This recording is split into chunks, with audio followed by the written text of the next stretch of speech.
మొత్తంగా మీరు సభలో చూస్తే కాంగ్రెస్ పార్టీ పాలసీలను గాలికి వదిలేసింది.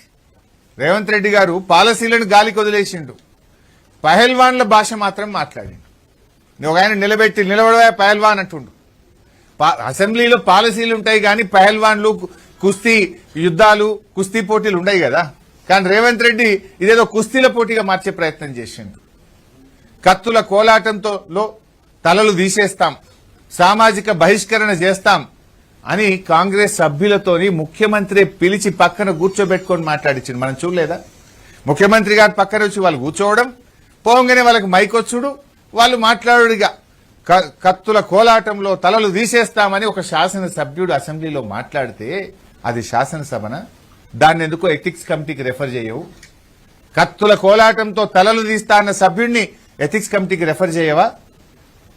సామాజిక బహిష్కరణ చేస్తామని మాట్లాడిన సభ్యుడిని ఎథిక్స్ కమిటీకి రెఫర్ చేయవా? రేవంత్ రెడ్డి ఈ 2 నెలల్లో సభలో మాట్లాడిన అనాగరిక భాషను ఎథిక్స్ కమిటీకి రెఫర్ చేయరా? ఏం మాట్లాడండి రేవంత్ రెడ్డి? నేను నోట్తో మాట్లాడలేను. ఆ భాష మాట్లాడడానికి నాకు సిగ్గు అనిపిస్తుంది. శాసనసభలో ఆయన మాట్లాడినటువంటి భాషను ఇవాళ ఎథిక్స్ కమిటీకి పంపాలి కదా.